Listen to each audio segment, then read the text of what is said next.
Hey, don't even know what's in my head anymore though.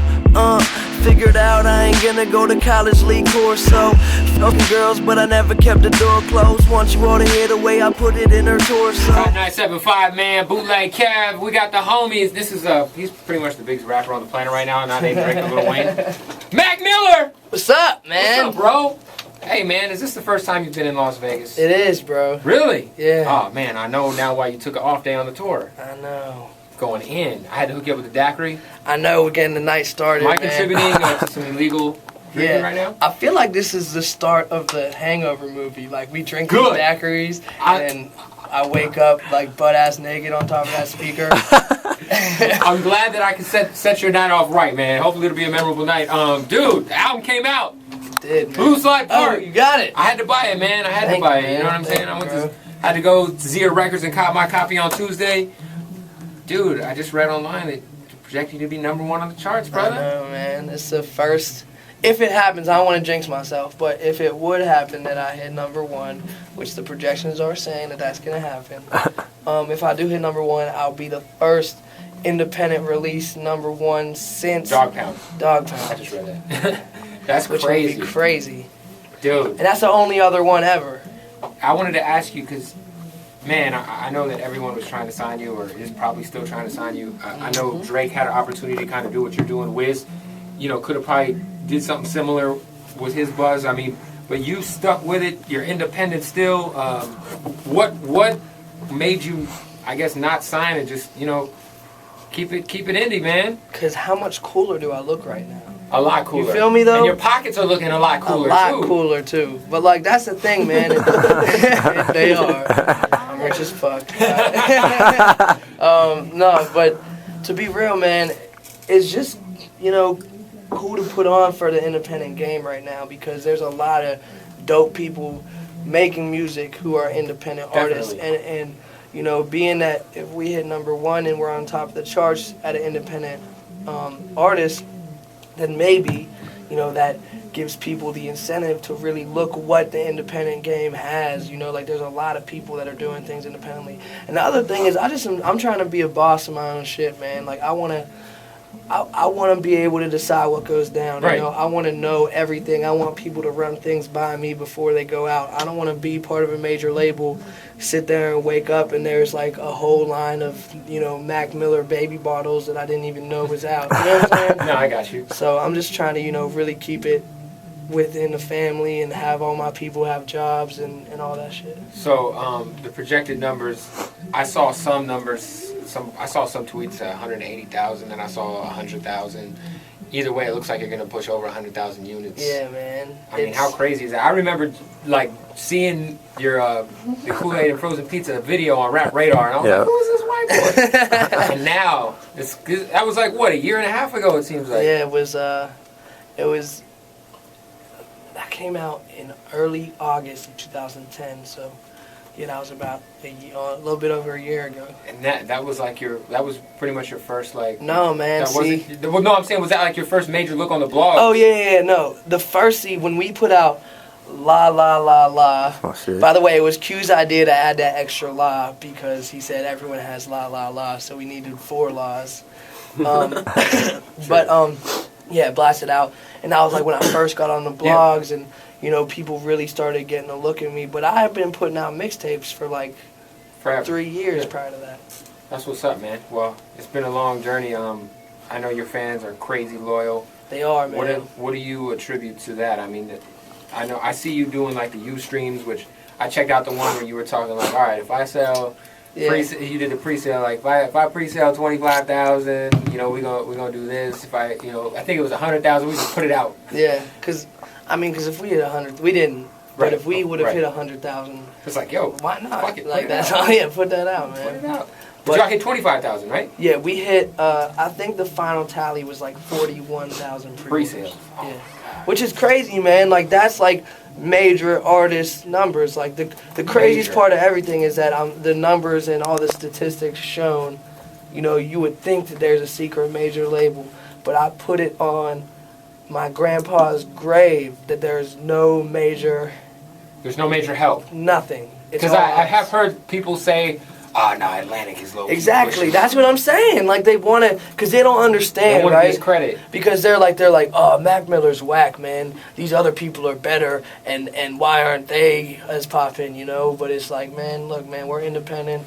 We've always been independent, and we will continue to be for as long as possible. And I think something that you and I think a lot of the newer artists are kind of, you guys are doing a lot of footwork, man. You guys are really building your fan base the right way. Mm-hmm. You know, hit record ain't gonna sell records. Right. It'll sell, it'll sell singles maybe, but you ain't gonna be able to push 100,000 units if you're not making that connection with your fans on a day-to-day basis. So. Right. Like the coolest thing that I've seen by far is that I get twit pics and people tweeting me and sending me pictures of them holding like 5 albums. Like, you know what I'm saying? Right. Like my fans are going out, and it's not just about getting the album. Like to them, they want to see. It's like, let's get this new number 1. Right. They want to see because they're part of it. So it's like they buy the album on iTunes, then they go buy it on iTunes again off their mom's computer, and then they go to the store and buy 3 of them because they want to see this work. I went and bought the album, man. There's some of my art. Like, I am a Kanye stan, but I did not buy Watch the Throne.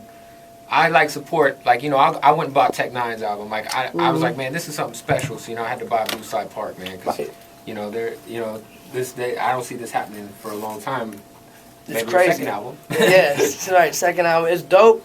That shout out Tech Nine too, because he's like, the independent kingpin. Right. You know what I'm saying? He's got the whole headquarters and everything, and he's got a whole label, and he's killing it, So, shout out Tech Nine. And it's dope to see, both of us kind of like on top of the hip hop charts right now.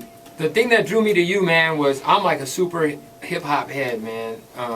And you have always, the record that really got it for me was the Nikes on My Feet with the Nas sample. Yeah. I was like, oh, he sampled something off Illmatic. Fucks with Mac Miller. It's official. It's official. You're a young dude, so like, how did you? Coming up, 50 Cent was popping, and you know what I'm saying, right? Like, what point of time did you like come up, like, get that knowledge? I guess it's just my homies were always older than me. You know right. what I'm saying, and having the internet at my, at my whatever the word is here. Disposal. Thank you, Bootleg Kev. I appreciate that. But look, having the internet at my disposal, I'm able to go and research, as a 15-year-old kid, I was able to go find, Big L records and Nas records and Tribe Called Quest records and old Outkast records. Although, the first album I think that I ever owned, because I stole it off my brother, was Outkast Aquemini. Oh, that's one of my favorite albums ever. That's what an ill one, right? That is a great first album. album. I planned that. Yo, that's awesome, man. Because it was really in sync. Now, I always hear you talking about Big L. Big L is he's one of my favorite rappers. Definitely. If he was still alive, I think he'd be up there with like Jay-Z and all these cats. He was about to. He was about to sign with Rockefeller before he passed away. What's your favorite Big L punchline, man? I don't want to say, ass Beavis, I get nothing but head, yeah. But that's just so crazy. That's so crazy, man. I think my favorite is, I know a lot of this will get bleeped out, but the bitch type I dislike. I'm rougher than a fist fight. All chicks ain't shit. Ain't no such thing as Miss Right. So we can never be a couple, hun. Oh, yeah. Fuck love. All I got for girls is hard dick and bubble gum. That shit's hard. Yes. That's what it is, man. Mac Miller in the building, dude. You gotta bleep that whole thing. Of course.